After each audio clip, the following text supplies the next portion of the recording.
So when it comes to talking eFTI with clients, eFTI is kind of a new thing, so you have to start from the beginning. Our clients don't seem to generally know of the eFTI regulation, and they don't necessarily take it into account in their day-to-day actions right now. But you need to tell them that this is going to happen and that you actually need to comply with it. The second thing is the current level of digitalization in logistics is still kind of low. So unless you talk to big operators, if you talk to smaller companies, they will all have their own unique ways in which they do their business. And that might not be very digital. To that comes a big legislation from the European Union that has a lot of different data fields that the logistics company has to fill in when they are doing deliveries. And getting that to match these two worlds to collide is in my opinion, it's the biggest hurdle in all of this. Because let's say you have, for example, a company that is picking up fresh produce. They have an order, come pick up some tomatoes. They show up at a farm and a driver is shown, this is what we have. Well, gosh darn it, they didn't have enough tomatoes. So I will pick up a few pallets of tomatoes, then a few pallets of strawberries and take them to where I'm taking them.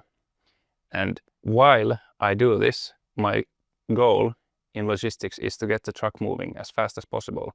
So I will, for example, a smaller company might do it so that they load the car up, then the driver writes to a piece of paper what they are bringing and where. And then comes the part that is right now handled by people or employees of the company. So basically, I have seen cases where they take a picture of whatever they wrote, send it via WhatsApp to their back office, and the back office does the rest. So this doesn't necessarily comply with having real-time data, so it might come a little bit too late. So you probably have driven for a few hours already, and then the way bills are made and stuff like that.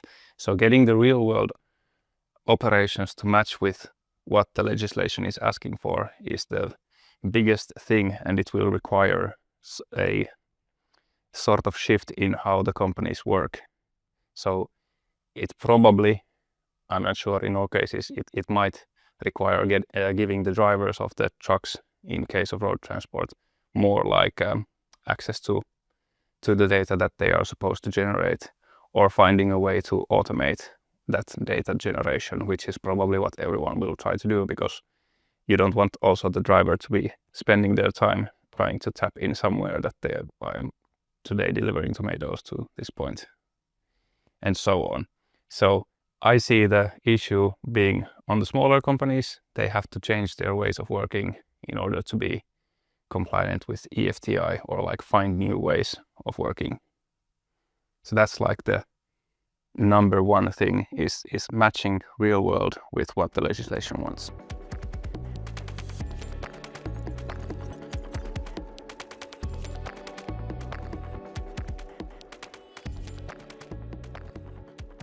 Well, it's eFTI is so important because logistics is probably one of the biggest sectors of business that still hasn't gone through the so-called digital revolution, which opens so many possibilities for the businesses to improve. So you could compare it to let's say for authorities, the main thing that they are looking for is control to what is being transported and being able to find that out more effectively. So the shift is similar to what you see in streaming of music, for example. So in the olden days, if you wanted to know what your friend was listening to, they would show you, here are my 3 CDs, I'm listening to these. Whereas in nowadays, you can just send the other person a playlist. And that's kind of the shift that is going to happen in logistics. Right now, if the authorities want to know what you're transporting, they have to stop you and look at your documents. As instead, with eFTI, you can just maybe scan a license plate and get directly all the documents that you need for controlling of what's being transported. And why is this so important for others and authorities? Well, for the private sector, if the eFTI regulation about platforms will allow it, the sharing of data will be something that allows the companies to work much more efficiently. So let's say you have this music sharing whatever playlist of whatever you are transporting. You can share it with other companies. They can see maybe you have space for more stuff. Maybe you are going, you have two companies going the same way. Maybe you can combine your transports and so on. So like the data sharing itself, it opens so many more possibilities on making stuff more efficient, faster, more reliable.